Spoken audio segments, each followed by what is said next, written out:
Kita beralih ke informasi. Unit Jatanras Polrestabes Makassar membongkar tindak pidana judi online di 4 lokasi berbeda di Kota Makassar, Sulawesi Selatan. 6 pelaku dengan peran yang berbeda turut ditangkap. Dalam menjalankan aksinya, 2 orang pelaku menggunakan 11.000 akun judi online yang kemudian dijalankan menggunakan akun robot. 4 orang lainnya ditangkap karena mempromosikan judi online di media sosial serta menjual dan membeli chip untuk judi online.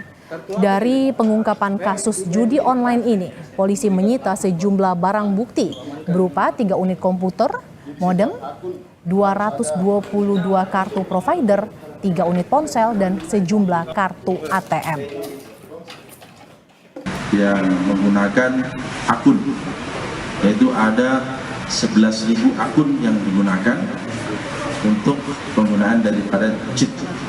Nah, yang bersangkutan telah melakukan judi online jenis domino selama 1 tahun. Untuk keberadaan pelaksanaan judi online yang ada di Kota Makassar sudah berjalan 7 bulan. Dan sebelumnya itu berjalan 3 bulan di tempat lain. Kepolisian Polresta Barelang, Batam, Kepulauan Riau menangkap seorang marketing judi online jaringan sindikat server Kamboja yang beromset puluhan juta rupiah tiap bulan. Dalam pengungkapan kasus judi online ini, petugas melakukan penyelidikan dengan cara bermain di salah satu situs judi online. Dari hasil penyelidikan, petugas menangkap pelaku berinisial AL yang merupakan marketing judi online jaringan sindikat server Kamboja. Modus pelaku yaitu mencari para pemain melalui pesan di WhatsApp. Pelaku mengaku mau mempromosikan situs judi online ini dengan iming-iming mendapat keuntungan 5% dari kekalahan pemain.